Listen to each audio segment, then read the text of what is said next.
Teks petunjuk atau yang biasa juga disebut dengan teks prosedur adalah teks yang memberikan arahan dalam melakukan sesuatu agar tujuan yang diharapkan dapat tercapai. Teks petunjuk ini sangat mempermudah kita dalam menggunakan sesuatu atau membuat sesuatu. Jadi, teks petunjuk ini sangat penting ya teman-teman ya. Sehingga dalam penulisan teks petunjuk ini tidak boleh asal-asalan. Ada beberapa hal yang harus kita perhatikan ketika akan menulis teks petunjuk. Nah, teman-teman, beberapa hal yang harus kita perhatikan sebelum menulis teks petunjuk yaitu adalah yang pertama yaitu menjelaskan secara runtut. Runtut itu artinya berurutan. Jadi step by step dari awal hingga akhir semuanya berurutan sehingga akan mudah dipahami nanti teks petunjuknya. Selanjutnya teman-teman, yang kedua yaitu adalah menggunakan kalimat perintah. Kenapa menggunakan kalimat perintah?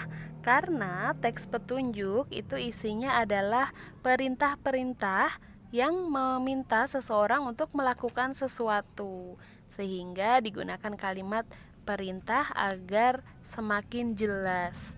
Selanjutnya teman-teman, yang ketiga yaitu adalah menggunakan bahasa yang santun. Nah, kenapa menggunakan bahasa yang santun?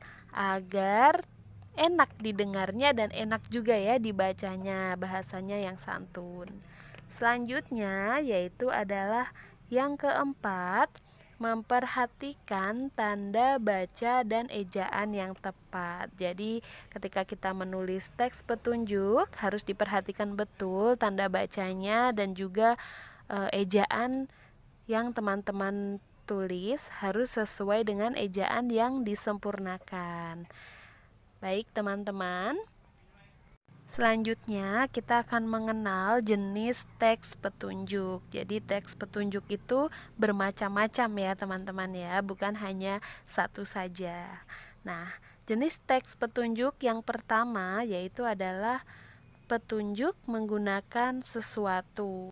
Misalnya petunjuk menggunakan sepeda listrik, atau misalnya petunjuk menggunakan setrikaan, atau bisa juga petunjuk menggunakan obat-obatan. Biasanya kalau teman-teman berobat itu kan di belakang obatnya ada teks petunjuknya ya, cara minum obatnya, misalnya sehari 3 kali dan seterusnya. Seandainya tidak ada teks petunjuk penggunaan obat, pasti teman-teman akan bingung bagaimana cara minum obatnya. Bisa jadi nanti terjadi kesalahan obatnya yang harusnya misalnya diminum 3 kali sehari, jadi diminumnya sekali dalam sehari, seperti itu ya teman-teman. Selanjutnya yang kedua yaitu adalah petunjuk membuat sesuatu. Nah, di sini misalnya teman-teman ingin membuat layangan. Nah, teman-teman bisa mencari petunjuk pembuatan layangan di sumber-sumber lain, misalnya di internet atau di majalah dan seterusnya. Atau misalnya bundanya ingin masak kue, itu juga bisa ya teman-teman melihat petunjuknya di internet juga ada atau di sumber lain yang terpercaya. Bisa melihat teks petunjuk membuat sesuatu. Selanjutnya yaitu adalah petunjuk melakukan sesuatu.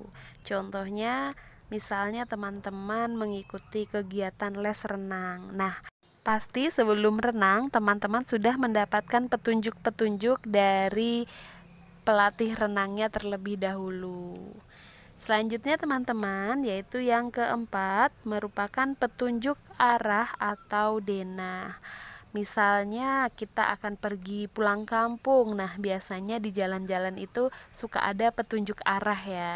Misalnya ke kanan ke Solo atau ke kiri ke Jogja, seperti itu.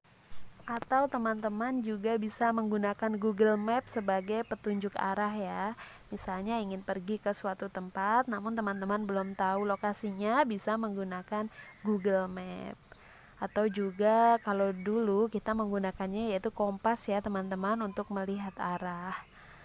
Baik teman-teman, demikianlah pembelajaran bahasa Indonesia kita pada hari ini.